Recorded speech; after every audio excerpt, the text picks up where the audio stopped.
Hello and welcome to Celtic World, the YouTube channel and podcast for Celtic fans worldwide. From Waterside to Washington, D.C., Kings Park to Kingston, Jamaica. Wherever you happen to be watching from, you're very much part of a Celtic world. And let's go round our unmuted guests and have a chat to them. Let's start with our new boy. It's Greg in London. Hello, Greg. Good morning, afternoon, evening, everybody. So, Greg, you're known on Twitter as the Walking Tim. Yeah, that's right. On Twitter, I'm the Walking Tim. And the reason you're here is you've known Ian for some time, virtually, Yeah, for I a few years. understand. I'm one of the few he hasn't blocked yet. Very good. And, well, we've just mentioned him, so let's say hello to Ian in Wales. Yeah, hello. Good morning, afternoon, evening. Yeah, all good. Like I've said to the boys already before the thing, I may have to go on mute to clear my lungs. I've got whatever the thing is, the quademic. You know, there's the quademic going around. It's like COVID, Ebola. It's the lovely mix of stuff. So yeah, I'll spare everyone me hawking my guts up. But I think I'm on the tail end of it. So I've only got another 6 to 8 weeks to go. And over in Sydney, Australia, Stephen, how are you doing? Fighting fit? Yep, fighting fit, Gav. Nice to be on a Thursday show. I was absent from my usual slot on Monday as myself and my wife were celebrating both of our birthdays, which are a day apart on Sunday and Monday. So we had a nice weekend celebrating being another lap round the sun. Yes, happy birthday and many more of them, Stephen. That's what people start saying to each other after a certain stage in life. Yeah. Many of them. And hello to everyone who's in the chat there. I'm just pulling up a few comments of greetings. There's somebody welcoming Greg to the floor. Thank you, Craig. That's nice. How come you have an extra I in your name? It's funny that both you and Ian have a superfluous I. What's going on there? Well, I was going to be called Gregory, but then they realised everybody would shorten it to Greg. So to confuse everybody, they added an I. So you just have to explain that to people every day in life. Yeah. Greg with an I unnecessarily. I'm not called. And hold on, I have to object to superfluous I in mine because the Gaelic spelling of Ian is E-O-I-N. The English spelling of Ian is I-A-N, and then the Scottish spelling of Ian is I-A-I-N. So I actually have the Scottish spelling, which is a hybrid of the Gaelic one. Thank you very much. Yes, I knew you'd point that out. My brother's middle name is spelt your way, actually.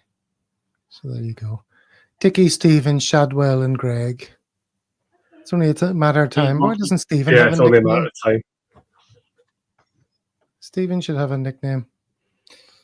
Yeah, I get called Rambo, don't I? I get called Rambo. Mm-hmm. All right, so what we're talking about today, obviously, the Aberdeen game. And what did we learn from that? And then we'll move on to events at Sevco. Hun Direction being one of the quips that probably raised most laughs, I would have thought. I had a titter at that one. And of course, then we'll preview the St Mirren game when we're going to smoke these buddies. That's one for 420 out there. All right, so shall we just get on with it and run through the pictures? You know the format, Greg, as a viewer of the show. Must be amazing to feel like, like a fan who's sort of stepped into the other side of the screen. Is that exciting for you? Feels good. Got to try and keep as well as the other guests. Let's see. Well, it's not a very high bar, I think it's fair to say. Well, anyway, Stephen, why don't you settle us in with talking us through the first slide of the game? 6 minutes in, dangerous moment here. Yeah, it was dangerous moment. The opening series of the game was full of chances for Aberdeen, basically, and they really were on top at this point. This one here was an excellent piece of goalkeeping by Schmeichel. That wasn't something you could say very often during the game, but on this occasion, it was excellent. Very smart off his line. Looking at that still shot there, for all the world, the striker is hot favourite to get there first. But Schmeichel just stuck out a big mitt and wrapped the ball in, and the chance was gone. So really good piece of goalkeeping, but Aberdeen for sure had the better of the early exchanges. And here's another one of those, Ian, on 9 minutes. Another dangerous moment. Yeah, just a Schmeichel misplaced lost it. pass. Yeah, just a misplaced pass from Schmeichel. I mean, I think he was shouting at Kalmak, who's off to the right of the screen. I don't know what he was saying to Kalmak. The ball wasn't even to Kalmak or to Trusty. I think this is probably just a symptom of Schmeichel trying to take the responsibility of keeping the play going and kind of forcing the issue. But we have seen this. I mean, the most recent one was Villa, wasn't it, where he passed out to someone. So I think we're kind of going to, this is going to happen throughout the season. But this one, CCV was there probably to take off the line and stuff. So I think that was kind of, I think the kind of cover was there. I think this is just, we will get 3, 4, 5 of these a season just because of the way that we want to play it from the back. I think no one can question Schmeichel's distribution. I think it's 99% spot on. But the way we play, we're going to get caught out with a couple of those, and it could change the complexion of the game doing it that early on. But we escaped. Well, Greg, Ian sounding very comfortable there about CCV being on hand to sort it out, but did he? Well, I don't think he touched the ball. But before even the first picture you showed, Aberdeen launched the ball forward, and in about the 50th second, they rammed Trusty as he went up for the ball. People are targeting Trusty. I don't know if it's the same as Starfelt, where everybody says he's not strong enough, but they're now pumping the balls into where Trusty is, and they're basically targeting him because they can't get anything from Carter Vickers, as we saw in the second half when Aberdeen had a great chance. He's just levels above the SPFL, Carter Vickers. Yeah, there's some brilliant contrasts later on in these stills among our 3 central defenders when all faced with similar situations, how they managed it. But, we'll get to those. 15 minutes, a lively Jota strike, Stephen. He's looking good, isn't he, the boy Jota? Yeah, he was excellent again. I don't know, the sort of notion that he's not up to speed yet. It must be a bit scary for some of the defenders in the league, because he's been outstanding in the games that he's played, and this is what he's really good at. He's dancing in off the left flank, and he's just ghosted by a couple of players and got a shot away. He tried to guide it just down to the keeper's left, but he just didn't quite catch it sweetly enough. And the keeper was able to make the save. But another wonderful performance by Jota. He's just getting better every week. Yeah, it was a comfortable enough save, really, for the keeper. Gets better every week, but look at this moment here. I bet you were all screaming at your TVs, Ian. Well, I can't comment on this one. I watched the extended highlights, Gav, because I was in a plane back from Iceland at this point, so I didn't see this particular one. So I'll pass it over to Greg. Well, yeah, this is Celtic breaking forward from the back. It's Jota on the ball, Maeda's in front of him, and it's Engels out wide, or is it Kuhn? No, it's Kuhn. It's like the moment that arises later when it is Engels. Yeah. And that's something that in the last month or so we've seemed to add it to our game, that en masse we're breaking so fast. Yang had a chance, didn't he? And then in 2 games ago, and then in the last game, Jota had a chance where he didn't cross it. Eda's had chances where he didn't cross it. Teams just can't handle it because they're putting so many people forward to put pressure on us to get back in games. When we break, this is when we can destroy them.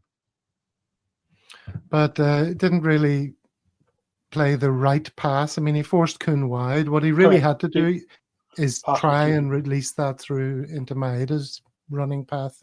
Yeah, but the pass was he didn't choose that option. Yeah.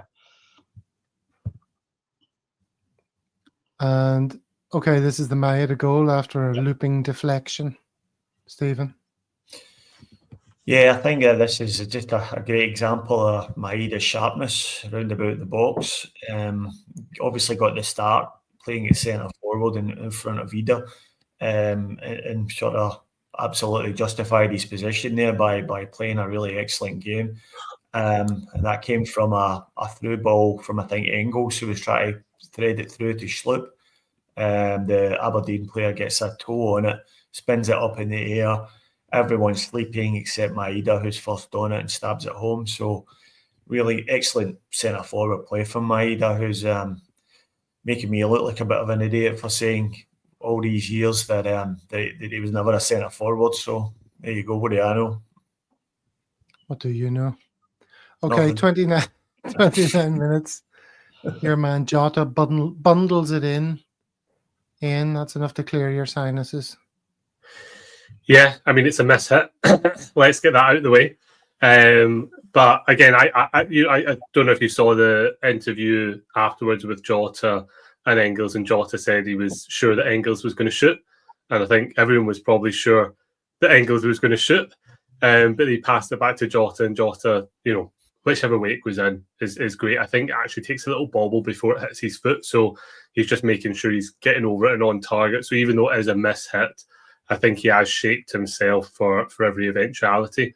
I'm still just a little bit in shock that we've got Jota, because it still seems absolutely mad that we sold a player for 25 mil. And bear in mind, when it was 25 mil, we did say if we hung on to him a bit more, we thought we should have got more.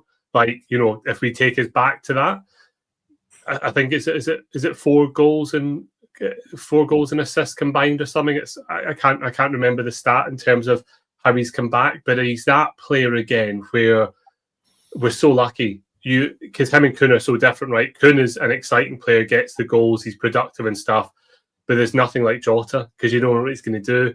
Can skin a player, even that shot when he cut in and everything. So yeah, good goal, good break, as we said, to kind of get into the position, and Jota there to finish again. So yeah, and then you're thinking when it's 2-0, again, I'm going from the extended highlights, but from some of the commentary around the game, maybe 2-0 didn't really reflect the start that Aberdeen had, and it kind of led to that thought that maybe we could be in for another kind of 2-2 if we didn't keep our heads, and then obviously that went on to Calmack's goal.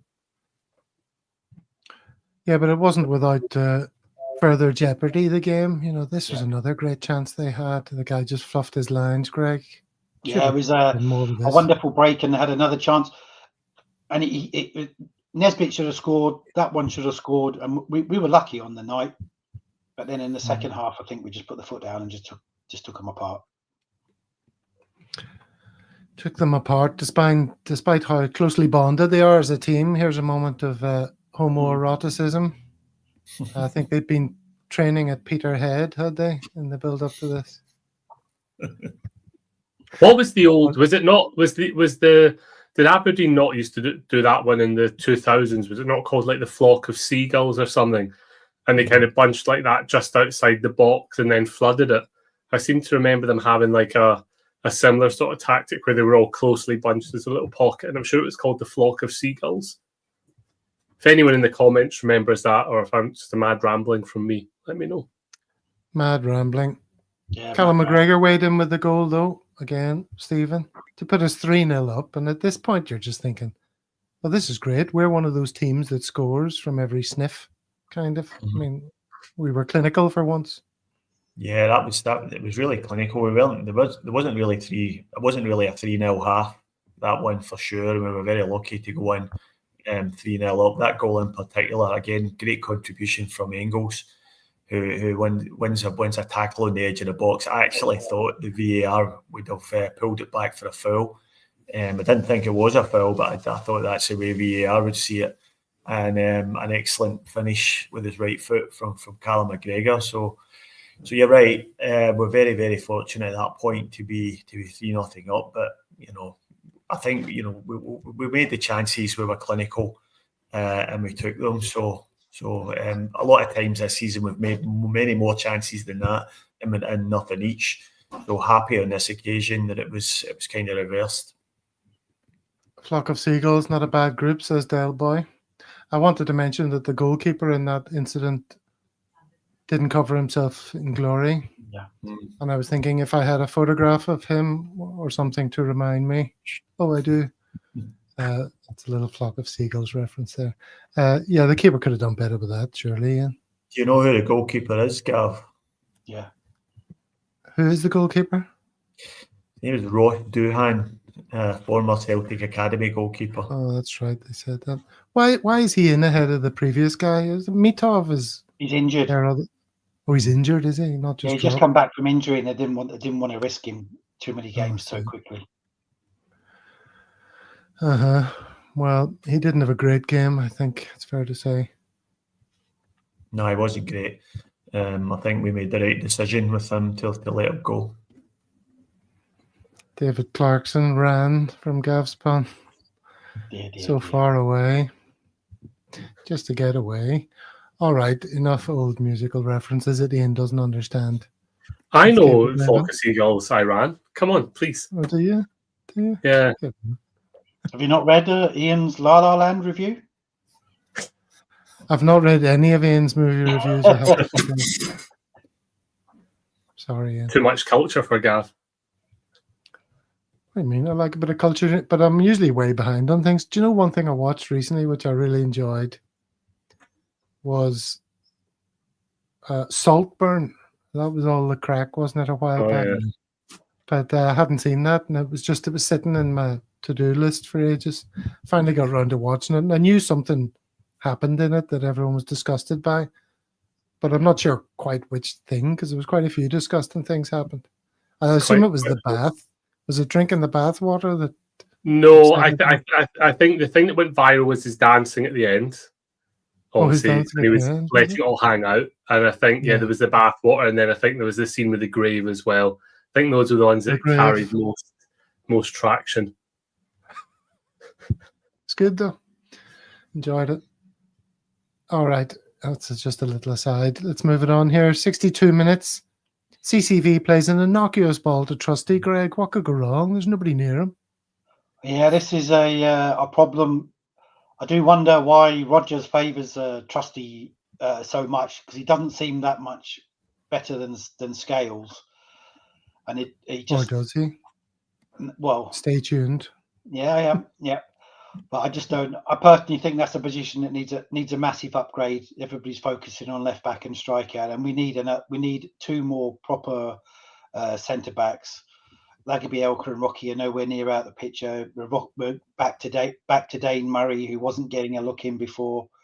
It's not a good position for Celtic. But that was CCV banging the ball across to Trusty, who then took control of the ball and obviously passed it on, and we went on the attack. Oh no, we didn't.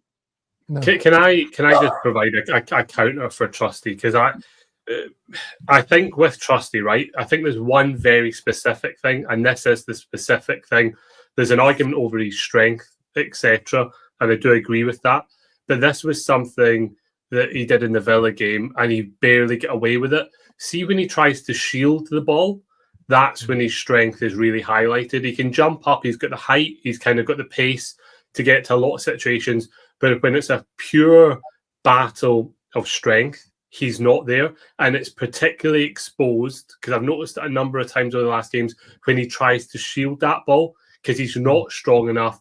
He's not really, he sometimes looks like a bit like Bambi and Ice. He doesn't seem to have the dexterity to position himself as well. So I think it's more a case of just don't get into those positions. Yeah. Like that one with CCV there, he doesn't need to take the ball and shield it. What he can do is he can pass it back to Schmeichel, or he can pass it back to CCV. There should be an element of the training and coaching there that says, right, he is not good at this. He has to stop doing this. So therefore we limit the chances for him, because I think that is really his big weakness. And I think it's exposed when it's like that. So exactly. A bit like Julian, who was actually a really, really good defender in many ways, but would just doesn't have that kind of shielding of the ball. Look, I think in this particular occasion, what caused the issue is, and I think I mentioned this in our group chat, was the pitch is in a horrific condition. And normally in that position there, I think you'd be looking for Trusty to move the ball on without taking a touch. But because the pitch is so bad, and this happened a number of times in the game, the players lost confidence in their first touch because the ball was sitting up. The amount of misplaced passes, the amount of poor first touches, the amount of shots that went high, wide and handsome over the bar because the ball sat up just at the moment of impact was very, very telling. And the pitch is an absolute disgrace.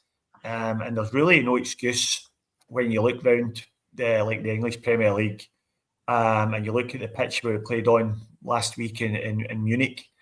These pitches are still like bowling greens, even at this time of the season. And I'd go even further and say that a lot of the other SPFL pitches are better than ours at the moment. I think Easter Road was in a better condition than the Celtic Park pitch, and that's not acceptable. Rodgers has mentioned it twice in post-match interviews, and to the point where he's making the point that it's affecting our style of play. So I would like to hear from the club as to why the pitch is so bad. Is it a lack of maintenance, or has there been some sort This of... happened in the first time round, though, Steve, didn't it? Like in his first spell, he made a point of it. And I'm sure we went with some sort of hybrid grass that was the same as Barcelona or something. So has it been relayed since then? Do we know? I mean, it's obviously something that Rodgers sees as important, right? Because he's mentioned it his first time. He's mentioned it now. Yeah, but come on, the grass may not be helping, but that it happens on every pitch. Yeah. Trusty's just not strong enough. It's just an excuse to say it's the Celtic Park pitch, yeah? He needs to bulk up. Obviously not to my size, but he needs to bulk up. He needs to get stronger. If you can't hold people off the ball, how's he actually defending? Is he there just for his heading ability? I think that's too. So I think we agree that he needs to be stronger. But I think Stephen's point is the reason he's got himself into that position is they're not trusting passing the ball on, which is the pitch. And to be honest with you, I don't think Rodgers is... Happened at Villa Park, Ian. Is that also the pitch? No. But I mean, I think that's the trusty issue. I think if we're looking at the pitch one, Rodgers is calling out the pitch separate to that one trusty. And so I don't think he's trying to excuse anyone for our play overall. I think he is actually relatively consistent on it. The fact he mentioned it first time round and we relayed it. The fact he's mentioning it now. I wouldn't be surprised if we're sat here in the summer with some big story coming out that the pitch is getting relayed to the latest technology and stuff, because it's been such a big... He's made a real point of it. And you can see that it does slow us up a little bit. And for a team that needs to get the ball forward and press, etc., we do need a good playing. So, I mean, look at Bayern's pitch. Bayern's pitch was ridiculous. And they were playing in -10, etc. So it's nothing to do with the weather. It's to do with how we maintain the pitch and the technology we use.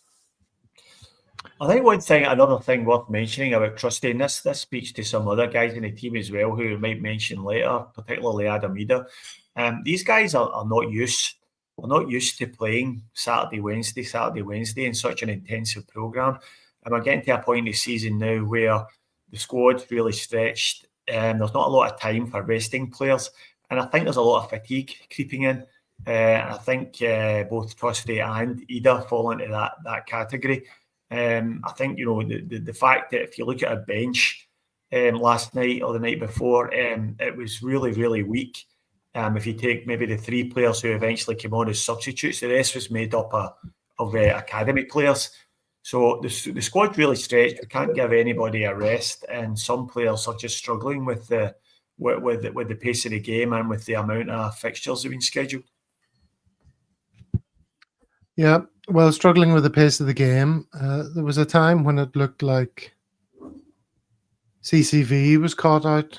Yeah. Defender got in front of him. And you're just thinking, oh no, this is not going to go well here. But CCV showed us what to do, getting in, being strong, getting in the way. The best defender in the SPFL. I saw on Twitter a guy from the Athletic said he's possibly the best central defender outside the top 5 divisions. I think we'd agree with that, but we don't like to read it as it means more people are noticing him. He's just immaculate.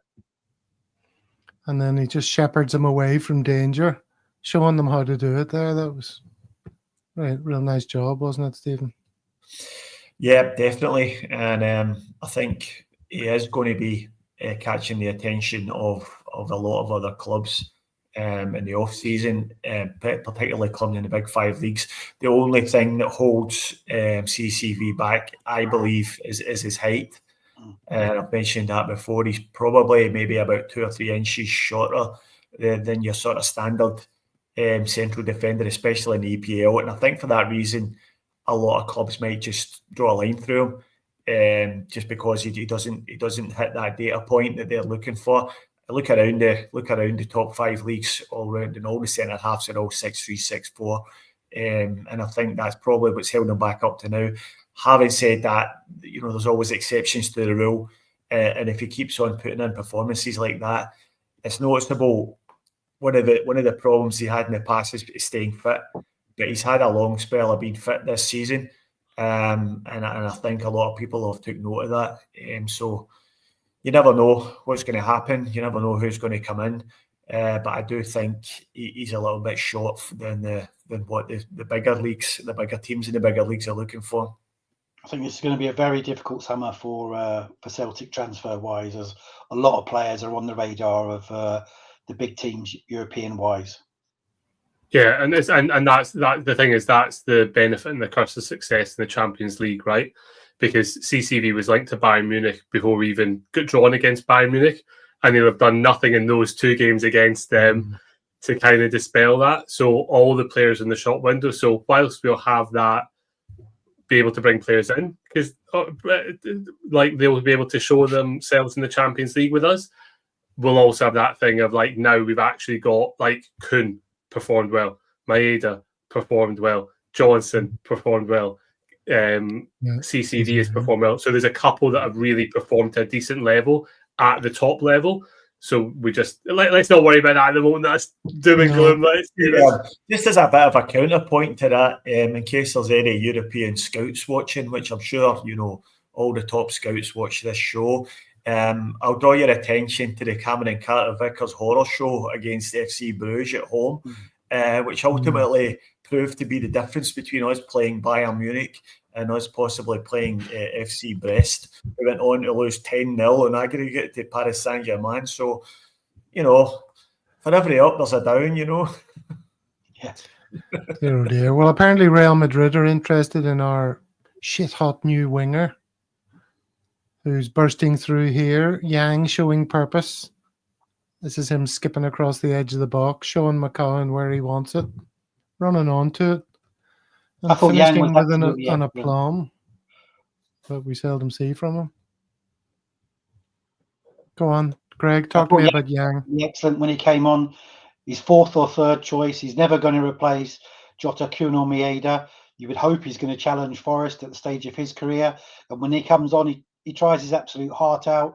I think Rodgers has taken him under his wing. You can see he brings him on when he can. And I think he's improving a lot. And I don't know why he gets so much hate when you have other people in the squad who, I thought McCowan in the previous game against Hibs, he was lucky to make it to half time. And McCowan was bought to start SPFL games like that, and he just absolutely chucked it. Do you think Yang's upturn in form coincides with the downturn in pressure actually on him? Because we're so far ahead in the league, the main rivals are in disarray. And I think it's kind of noticeable that Yang seems to be playing with a bit more freedom now. There's less pressure. So we're always miles ahead. I suspect he's been reading the newspaper, seeing Igamane's worth 15 million and Man United are after him, and thought, I'll have a bit of that. What is it? 4 assists and 2 goals in 6 games? Come on. He's got to be worth 15 million. I think it was 50. To be fair. 50. Sorry, yeah, correct. I'll get back That's again for any watching European scouts. 50 million in these years. Yeah, a little bit of a glazed job there, but yeah, 15 million is yours. Another player we talked about there who's done his reputation in Europe, absolutely no harm, Alistair Johnson. He came in with another very confident in the penalty box challenge, didn't he? That would have your heart in your mouth. But he executed it again perfectly, just here, to snuff out the danger. That was a nice moment, wasn't it, Stephen? Yeah, absolutely. Another player who's absolutely killed it this season, and another player who's become absolutely invaluable to the team. And I thought, when you're off your feet like that, then there's always a chance you're going to miss time the tackle and get it even a fraction wrong. Then it's a penalty. But he's got it absolutely correct. He's timed it to perfection, and he's made a great tackle. But he's another one who we're going to struggle to hang on to. I think he ticks, unlike Cameron Carter-Vickers, he will tick a lot of boxes for top 5 leagues. He's athletic, he's skillful, he's technical, he's got a really good engine on him, and good fullbacks are not that easy to find. So he's tough as nails, and I think there'll be a few clubs looking at him in the summer as well. It'll be interesting to see what sort of value is in him, because he did get team of the tournament for Copa America as well, didn't he? So he was in there with Messi et al. In that one, and I'm not sure, he did have a good couple of team of the weeks for the Champions League campaign. I think he was in 1 or 2. So it'll be interesting, because it's attacking players tend to fetch the most value, but I would say, like you say, he's got lots of attributes. So it'll be interesting to see when bids do come in where they sit. Because put it this way, he's not going to be going for Juranovic money. He's going to be going for double or treble that, and he's going to be going to probably a top 5 league, you would imagine. He'd be going for more than Tierney. Yeah, I think his transfer fee is always going to be informed by where he's going, and if he goes to the EPL, which I think there's every chance he could go to the EPL, then I think his value. I think you're right, Greg. I think his value would be north of 25 million. If he goes to a different sort of league, then we might not get as much as that. But I would certainly say north of 20 million you'd be looking for Johnson, and I think you'd get that easily. But we really have to sign a right back in the summer, because God bless him, but old Tony Ralston just isn't going to cut it as a first choice right back. So we need to cover ourselves for the possibility of Alistair Johnson moving on, because he's not going to. I don't think he's going to stay around forever, and we need cover there. Thankfully, like a lot of our top players, they're on very long contracts. The club's been excellent at wrapping everybody up to make sure we get the maximum value. Maeda's on a really long contract. Obviously, Johnston and Carter-Vickers are as well. So we're going to get top dollar. It's about how we spend it. Normally we're here to talk and impart information to the viewers, but do you see what's going on in chat, what everyone's talking about? Apart from all the Celtic talk, apparently Gene Hackman and his wife and dog have all been found dead in their house. Oh. And Hackman apparently was in his 90s, wife was in her 60s. So well, how old was the dog? I'm not sure. Too young to die. Is the dog the main suspect? It's a Far Side comic, is it? God, you guys, come on, have some respect. R.I.P. the Hackmans. Okay, and R.I.P. a lot of Celtic fans' confidence in Scales. The worst part of this Scales at left back, no more. Scales goes to push him, and that's something he's been doing a lot. And I thought Rodgers would have got that out of him. There you go. Thank you, Gav. That's frightening to see that. That being said, Schmeichel to still do better at his near post. I think there's a couple of things here, aren't there? I think Scales at left back. We know that's just shouldn't be happening. That's just because Taylor's wife was having a baby, wasn't she? He wasn't in the squad, so he'd come on there, and then he's just sold it, and then Schmeichel again should do better at his near post. I think he'll be disappointed with that one with his standards, in the same way they criticised the Aberdeen goalkeeper for the angle. It's the same sort of thing. I would argue this one is worse than the Aberdeen keeper's one, though. He was pretty angry, certainly. G-Dog saying, I think Casper messed that one up. Yeah, I don't think you can gloss over the Scales contribution to that one, though. It was just an awful piece of defending. He's just got his body shape all wrong. And when the player stepped outside him, he's just off balance completely and in no position to match his run. So, we talked earlier about Austin Trusty, but I think I would have Trusty above Scales every time. and that's an example of why right there. I know he's playing at left back, but it's not a position he hasn't played ever before. He played a lot of left back when he was out on loan at Aberdeen. So I think Twisty definitely, for all his failings, gets a nod for me before Scales. But you'd wish you had a better choice than those two. Yeah, I mean, you're hoping that we sign. We're in the market for a centre half. We should be looking for Mike Nawrocki to move on. Hopefully, Welsh will find himself a permanent move. And after beyond that, we've only got some young kids there. So hopefully that is on our shopping list for the summer. Johnson on 91 minutes adds to his growing reputation and ticks another box with a fantastic cross to the far post. Look where Maeda is there before the ball is played. 3 of them breaking onto that. Nice wee pass from Yang as well. Let's not forget the wee pass in. Yang did pretty well to get, nicely weighted ball, and he's following it in as well. And then there he is, Maeda, just at the back after the despairing lunge of the defender. Knocks it in the goal. You beauty.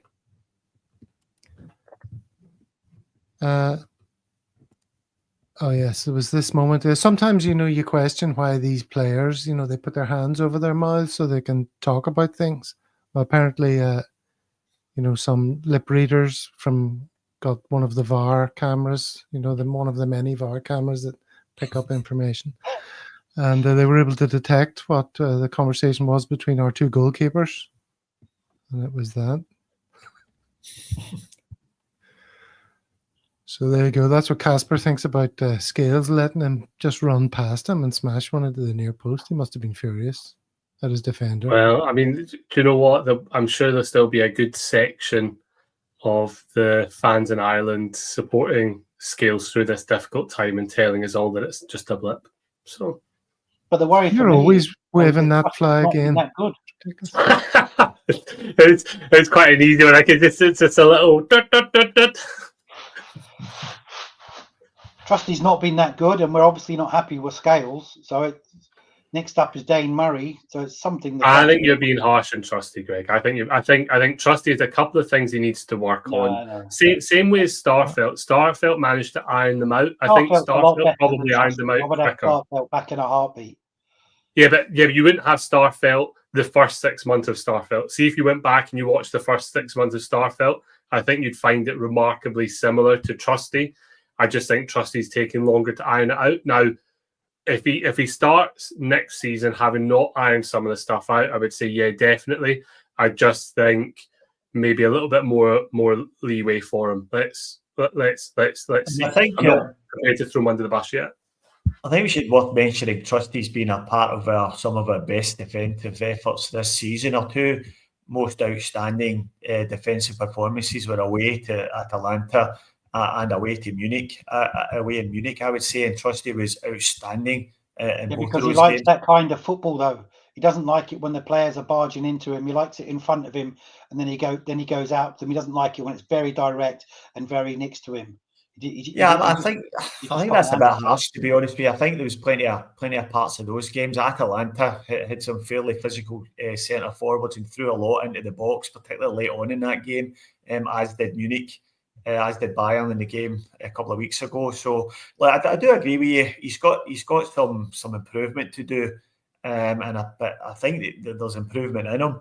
And as Ian says, if you look back at Starfelt's early time in his career, particularly there was a visit to Tynecastle really early on after he signed, and he was absolutely abominable, and we ended up losing that game. But he went on to be a really accomplished centre half who we really missed when he moved on. And I can see the same thing happening to Trusty. He'll get a full pre-season this year working with Rodgers. There's no tournaments, I don't believe, this summer. So they'll all get a break, and hopefully we'll see a different player next year. All right, well, let's talk about a few individuals then. We've maybe covered Trusty already, but let's talk about Arne Engels.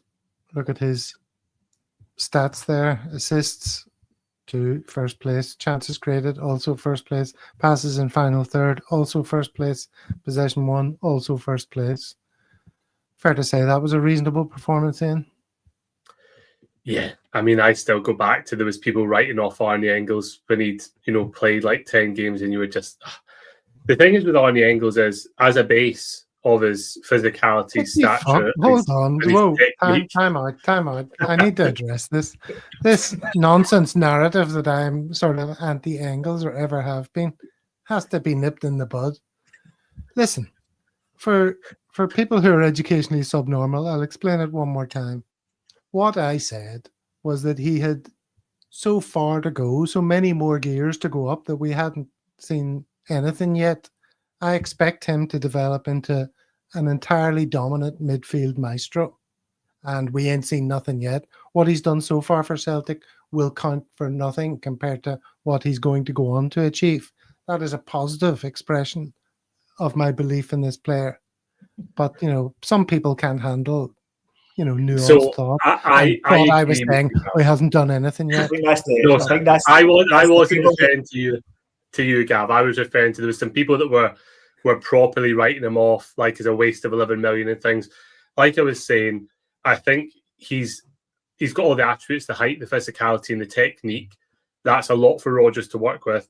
I would think, even despite how he's performing at the moment, I still don't think he's anywhere near his best. He's got a lot to go. But the thing is, you can see it there.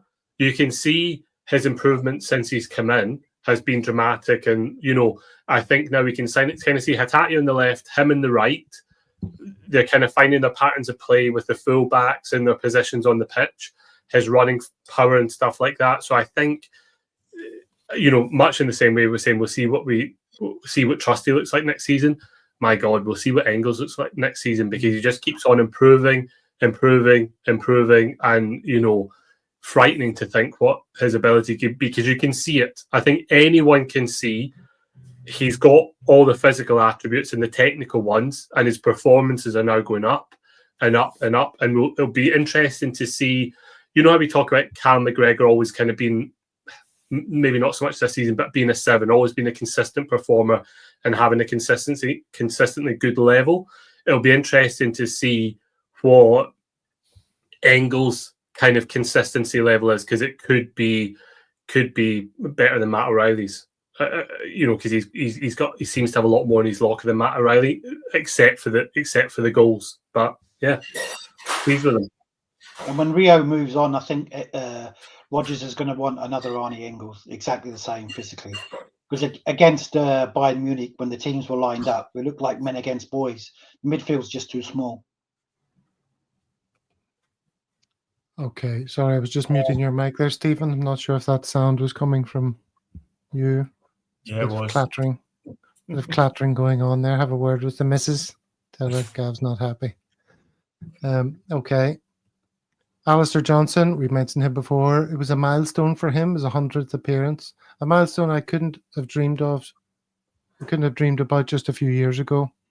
Thank you for all your continued support and trust. Yeah, it's been fantastic ever since he came. He's having a brilliant time at Celtic. We're loving having him. Hope it continues for as long as possible. I think we're all on that boat. And amazing to think that when Jovanovic left, we're all thinking, oh no, someone from the MLS, what they're going to be like. And he's just, ever since his debut at Ibrox, he's just taken it, smashed it. Yes, indeed. Here's another one then. Four Tims and a podcast. This is Dyson Maida's February, Stephen. Look at the goals and assists in all those games. Unbelievable. Yeah, I mean, he's having an outstanding season, to the point where he's probably our most important player now, and the one guy who you would miss the most if he wasn't in the team, which is it makes it a bit. It worries me a bit that he plays 90 minutes almost every week, because there's a lack of squad depth there. We didn't sign a striker, so he's kind of covering depth through the middle and on the left hand side. So we just wouldn't be able to afford an injury to Dyson Maeda just now. He's been that good. I think I mentioned a couple of weeks ago, he's so good that when he finally does leave Celtic, he's going to leave an indelible mark on not only our club but on the Scottish game, in terms of the benchmark for young players, as to what they can achieve physically. Because, you know, if Daiza Maeda can do it, then anybody can do it. And he's redefining the expectation on players in terms of having a rest during games and having recovery spells during games. He just never stops running. And he's still doing it in the 90th minute of games. So an outstanding player, fantastic for us and irreplaceable, really. But another one, you know, I feel as if we will have to cope with that in the relatively near future. Nice to see he just picked up the speed and the agility and the non-stop running. Yeah, I think, you know, he does another one, as I mentioned earlier. I think he's just struggling with the amount of football he's been asked to play. I mean, he's never been a first choice striker, really. Apart from short spells at any club he's been at, he's always been off the bench and a kind of squad player. But now he's starting games and he's playing 60 minutes. He's been asked to come off the bench every week, and I think he's just very, very fatigued. I do think there's a player there in Adamida, and I think another full pre-season with Brendan-Rodgers. You'll see a different player next year. I will caveat that by saying I don't think. I think we got done a little bit on with the transfer fee by Norwich City, but that was just down to our own incompetence and not negotiating an option to buy into his loan deal, which we could have got for about between 4 and 5 million. So that was our fault. They had us over a barrel in the summer. We had one striker, and that was Kyogo. So we had to pay whatever they wanted for Adamida. And I think the transfer fees kind of worked against them a bit this season. If you brought him in for 2 or 3 million or even 4 million as an option to buy in his loan, I don't think his form would be as much of a concern for some people as it is. Monty, here's your first comparison. Not Monty. Greg, here's your first comparison. Yeah, I was from hoping Monty. you didn't see that, but I'll take it, Monty. Thank you. Reminds me of the Viz character, Roger Millie, the man on the telly. Jesus. Yeah, Bollocks. I remember that one. That is funny. Here's Jezebel saying, silly to criticise fans like myself who failed to see what Engels had to offer since he arrived. He's been very poor ever since his arrival. Now he's performing much better, and that is welcome. Certainly performing better, and let's hope it continues. Well, I don't know if anybody listened to the 20-minute Tims. They had a scouting podcast on him, and the guy on that said it's going to be very difficult to get Engels a position because he's not a winger and he's not a central midfielder. But I think we're seeing it now that Rodgers has a new role for him, and he's flourishing in it because he's not playing the same as Matt O'Reilly. He's not playing the same role as Matt O'Reilly. Mm-hmm. I think his first 2 or 3 games of the season, he was outstanding. Yeah. I think he suffered a bit of a dip in form. I think, you know, he's a young player in a new country, a new team, a new league. He's still getting used to getting kicked up and down the park for 90 minutes, so with no protection from the ref. Right. So it took him a while to adapt to the pace of the game, adapt to the physicality of the game. I think he probably understands himself. He probably needs to beef up a little bit over the off season, and I think he will. But you know, some of us with a really deep knowledge of the game could see from really early on that he was a class player, and we've been proved correct in that. No, everyone's on the Yang bus at the moment because he's had a good game and he's made some valid contributions. He's contributing to the team a bit more.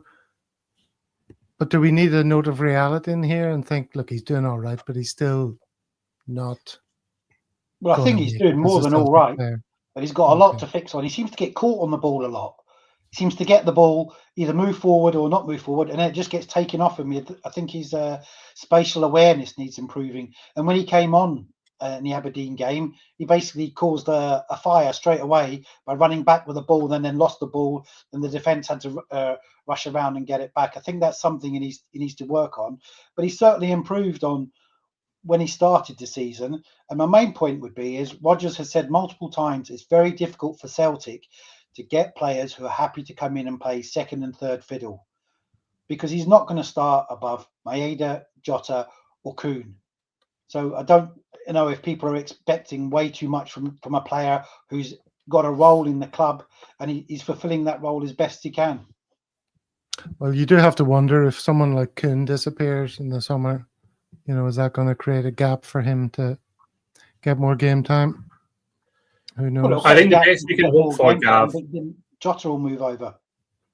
I think the best we can hope for is a similar situation with the Tony Ralston Johnson thing. Is I don't think Yang is ever going to be a starter for Celtic. I just can't see that. I'd love to be proven wrong, but I think if he can make the sort of contributions he's made over the last 4 or 5 games, he's kind of the same as Ralston. You don't mind him coming in. He's a good backup, and if he's happy to be that sort of squad player, I think there's a place for him. I still do have the caveat that we need to see it in a longer period of time. We need to see it under pressure, etc. It's the same thing with Ida. We've seen incremental improvements in Ida throughout the season, and he needs to kind of continue that trajectory. Same thing with Yang. We kind of need to see that continued trajectory to have more confidence in him staying longer term. You're never going to see that, though, are you? Because he's never going to start for Celtic because there's too many better players in front of him. I mean, he's now got Jota, he's got Kuhn, he's got Maeda, probably James Forrest in a couple of weeks' time when he's fit again. And if Kuhn leaves, you're not going to promote Yang into Kuhn's position. It's going to be a new signing, and we were supposedly on the cusp of signing a right winger in the January transfer window. So you have to think they're going to sign a winger in the summer, especially if Kuhn leaves. And I don't think certainly Rodgers, I don't think would be happy with just filling that gap with Yang. So yeah, I think Greg's right. He has improved. He's improved noticeably, but I think he's still got too many rough edges to his game. He's been there long enough now. He's had enough appearances when you'd be expecting to see more from him if he had a long-term future in the club. So I think this sort of uptick in his form that we've seen over the last few weeks probably means we'll probably get a few quid for him in the summer, and I think that'll be the end outcome, and he'll move on probably to I don't know, maybe the Bundesliga 2 or something like that, maybe, because he's not. I just don't think he's up to the level of playing for Celtic at this point.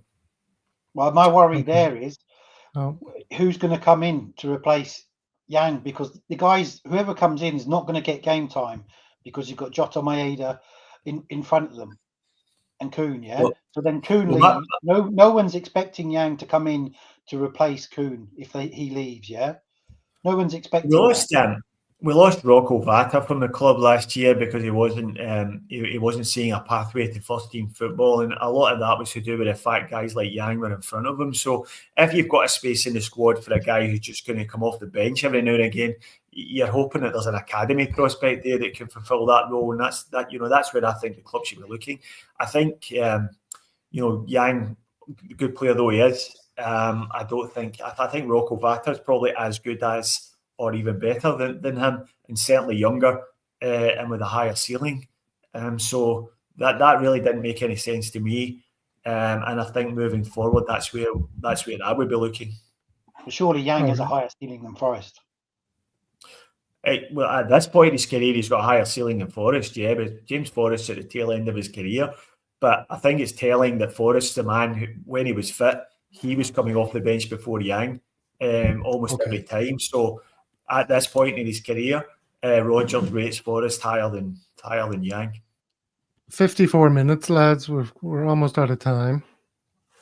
Here's a tweet, Henky Hoops, I think, to wrap things up. He was saying, the league is done. Bayern was the last big motivational game for the team. Playing the same teams over again will have players lacking focus. 5-1 at a canter. I have zero issues with any player currently losing some focus. Maybe there's some truth in that as well. I think it's. I don't think it's focus. I think we dropped back down now to one game a week, And I think you'll start to see us play better because players have more recovery time. We've come through a very, very hectic and busy schedule. I would say it's more that than people taking their eye off the ball. We do have a relatively decent squad that if someone's not performing, they kind of can be switched out. And I think there's plenty to play for. We've got 2 derby games that we'll want to show up in. And obviously we have, Cup a route to the cup final for a treble. So I don't think there's going to be anyone slacking. I think for me, I would put it down more to the physicality and the sort of games that we've had to play. It's all about maintaining standards, and that's certainly what this guy believes. This guy turning up for work in his orange Ranger. I mean, come on. Gav, can I just say he clearly gets it. I think we should be very, very worried. I just hope that Rangers board don't make him permanent, because I'd be very frightened to see if he got his own team in and like the sort of damage he could do to us next season. So please, please, please do not sign Barry Ferguson, because I believe, like, despite all the evidence, I think he will be a top manager, and he really understands and gets that club. And it's football at the end of the day. It's just football, and he understands football. So personally, I'm very, very worried that he could be made permanent. So I just hope that doesn't happen, because it really frightens me. Yeah, I agree. The crack team that he's surrounded by, Stephen. Yeah, I agree 100% with Ian. I've been saying all season long that what Rangers have been lacking is someone who really gets Rangers, a real Rangers man.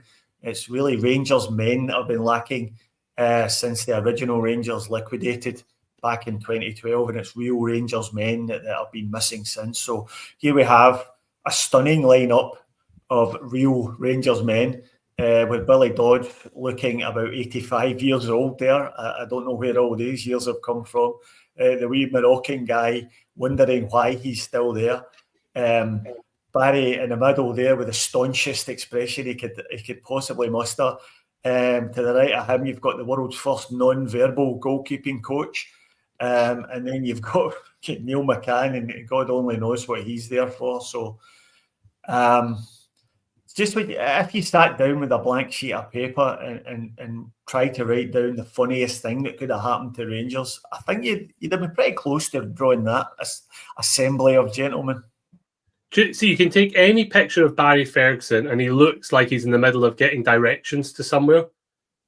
Like any picture of Barry Ferguson, it's like he's mid being explained where directions are. It doesn't matter. You can, I swear, you can just type him in. Everything looks like he's just been given directions. And has he not been on the radio long enough to people know he knows nothing about football? I think he knows lots, Greg. I think, we have to be very worried. That's the inspirational figure. Look at that. Look at that. I mean, look at that. That's the statue. That's the statue. Yeah. That's what they needed. That's really what they needed, was a guy holding a fist up in the air. That's what they've been lacking all season long. Did you see the guy? There was a guy on Twitter had been poring over his coaching record at Alloa, right? And they kind of glossed over the fact that he had a 27% win record at Alloa, but they were forensically analysing the system he used to analyse Alloa, and they were talking about, this is going to be great. We're going to play with 2 8s and we're going to play with a midfielder running beyond the strikers, and Diamandi's going to come into his own and all that, all based on having watched Alloa. The players weren't at his level, is basically what it was. There was, Alloa, they were just a bunch of jobbers, and like that really didn't set his kind of elite Pep sort of coaching mindset. So now he's got the likes of Dessers and Tavernier. I mean, Fenerbahce. I'm sure Jose Mourinho, like now that Clement's gone and Ferguson's in, it's probably sleepless nights for him, to be honest with you. Craig Young's good definition of the facial expression of Barry Ferguson. That's exactly what it is. I mean, we'd be talking all night about Trusty and Scales. But what about that Robin Proper? Yes, he's got to be the worst defender in the SPFL. I haven't seen a worse defender than him in any team we've played this season. He is absolutely garbage. But the other one gets subbed after 30 minutes. The Van Dijk, the new Van Dijk. Yeah. The next 40 million transfer, he got pulled after half an hour. And Ian, I don't know if you noticed, but he uses a word far too often in his interviews, which is listen. Well, I'm sure you noticed, Gav. Don't keep it in suspense. I almost was going to clip it up, like I did with Alistair Johnson's again, but I just can't bear to look at Barry Ferguson for too long, and listen to his voice. Just couldn't bring myself to do it. But he says listen a whole bunch of times, and loads of people noticed. Not just me, even their own fans. Okay, Barry, we're listening, for God's sake. These are literally the most annoying words to start a sentence with. And I've pointed this out before to more than one contributor to Celtic World. Please don't start with listen or look. Can I have a link to that article, please, Gav? I think you might need it, Ian. One of the worst offenders. Okay. All right. And what else have we got here? We're St. Mirren preview. We're supposed to be previewing the St. Mirren game. Here's the fixtures. Next up. Okay. St. Mirren away. Nice. Where are they in the table? 7th. Average enough. Where are they in the form guide? 6th. Look at the form of Dundee, would you? My God. They're playing St. Johnstone. They're playing St. Johnstone on the weekend, and I think if St. Johnstone win that game, I think Dundee are in a bit of trouble, which is really incredible considering they were really playing well and gave us a really tough game up there. Not even a couple of months ago. Well, again, that's a type of team when teams play like Rangers played in the 3-0 and they play like Dundee. Celtic don't have an answer to it at the moment. My little top tip for this is we've scored 32 goals in the last 25 minutes of games, and St. Mirren have conceded 20 in the last 25 minutes of games. So if there's going to be a little bit of a goal rush, it's going to be for us at the end. If there's anyone into that sort of those sort of bets. There's Monty putting me right, starting it off with a listen. See what you've done there. Oh, we have a special treat here of a photograph that was sent in to us via Kaiser. Well, I'll just put it up and see if you can. Can you see what it says at the top of the screen there? 420. No, with Pedro. Yeah, that's Pedro, obviously. And this is just after we'd beaten them 5-1. And look what they're doing with their hands. All the boys in the photograph. And I believe this is 420. Viewing. Right. He's in the comments. Can you confirm 420? That's you with the dark t-shirt on. Is that right? And of course, Pedro's none the wiser as to what's happening in the photograph. It's a good one, isn't it? Do you know what? Underrated manager, Pedro. He's like lesser managers than him have been destroyed. I think has he not just won the league in Brazil? Yeah, he's managing Neymar now. I think he's manager of Santos in Brazil now. So yeah, he's doing really well. He was right enough about all those dogs barking and caravans and all that stuff.